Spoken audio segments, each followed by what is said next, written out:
It's new bike day, and this one is a bit controversial.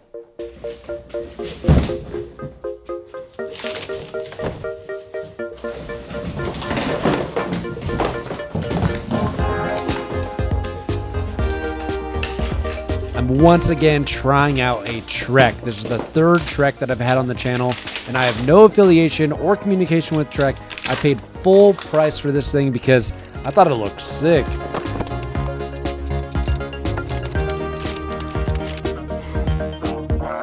Dang, man. So this is my brand new Trek Slash 9.8 GX T-Type. This is a carbon frame enduro bike with 170 millimeters travel, mullet carbon wheels, and the most notable feature is this drivetrain. And from what I've read about this on the internet, there's some mixed reviews. So the Slash has a super complex chain line. And it's that way because it's a high pivot suspension, meaning that the rear end pivots from here instead of down here. According to bike companies, high pivot suspension is better, but it comes with a big negative. So with this design, when you compress the suspension, the rear end gets longer. So when you're bashing through rocks or any situation where you're compressing the suspension, the claim is that the bike becomes more stable because the rear end gets longer.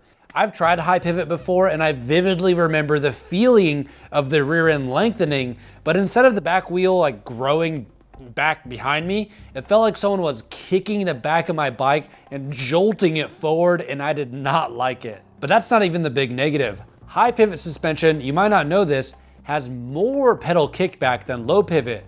So when the rear end gets longer, the cassette and the rear axle pull the chain back, rotating your cranks backwards. But that's why they use this, an idler pulley, and the difference is super noticeable with this demonstration.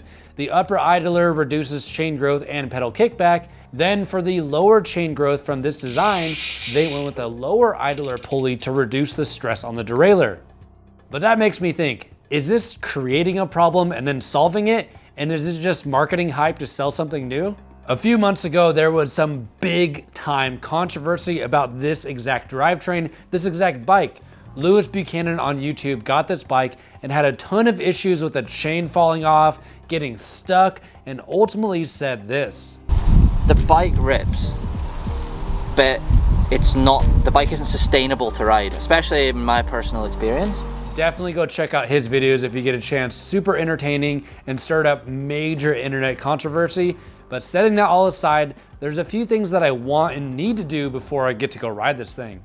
First off is this chain. I touched it and it's all like slimy, like when you buy a brand new chain. So I'm gonna rip this chain off and get all that grease stripped off with my ultrasonic cleaner.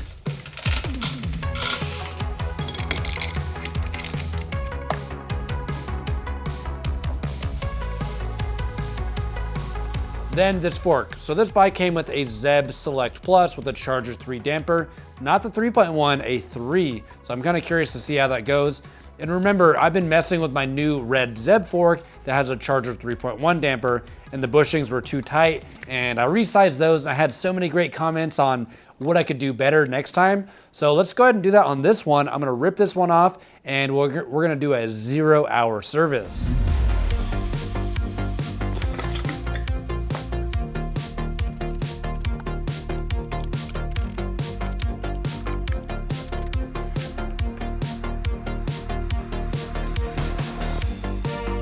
So in the last video, a bunch of people told me to check the bushing tightness with the seals off and the hub installed, which I've done here. And it's funny, on the red Zeb, I could feel that the legs weren't perfectly parallel with the stanchions, so installing the hub aligns that, and I can check how the bushings truly feel.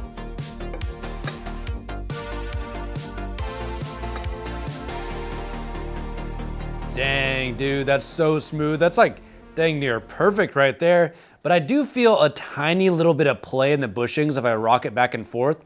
I'm not really sure how much play is normal, so I'm not gonna touch the bushings at all with that tool.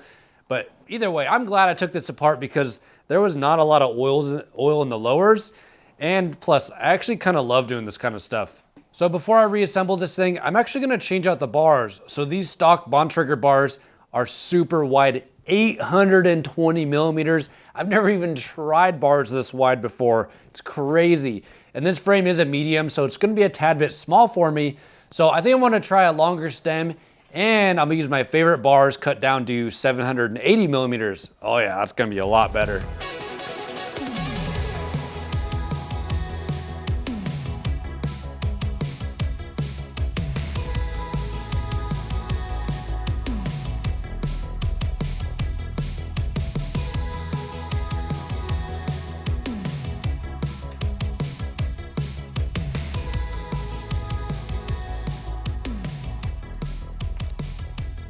And just like that, the bike is ready to go. And I think these bars and stem make this bike look a lot better.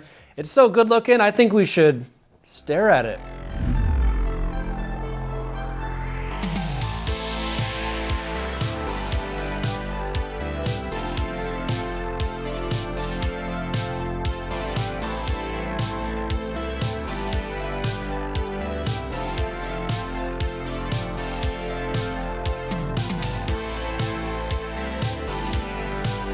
Man, I'm super excited to ride this thing. It's been a while since I've been out to this trail system. This is called Kohler, and this place got decimated by the tornado back in May, and I have not been here since. You know, with the high-low series taking forever, and then my injury. So it's been 4 months since I've been out here, but I'm gonna start off with a flow trail called Fireline. Let's do this. All right, here we go. First run back. Yeah. Whoa!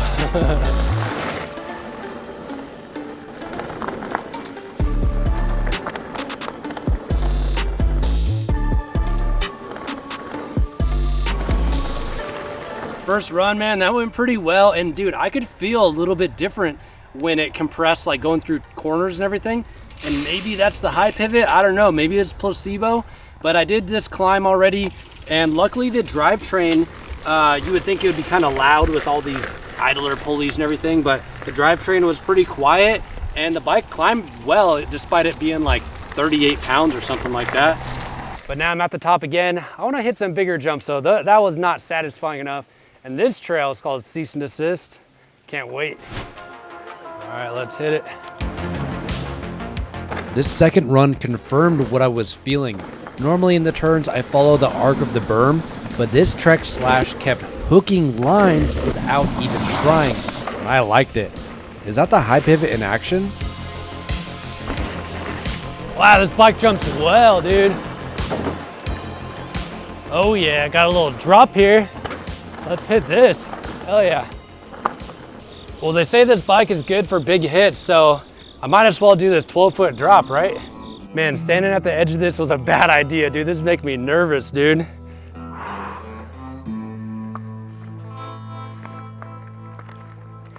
Man, I'm super nervous. Hopefully this goes okay. Yeah, wow. Yeah. Oh yeah. All right, that's enough.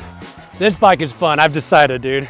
So this isn't a review video or anything. I can't review this bike just riding a drop and some jump trails or anything, but I just bought this bike because I want to try a fancy bike for once, and you know, long travel because I hurt my thumb. I gotta take it easy while I'm healing up, and I'll hit some chunk trails later on, next video maybe, but for now, I got some big plans for this bike.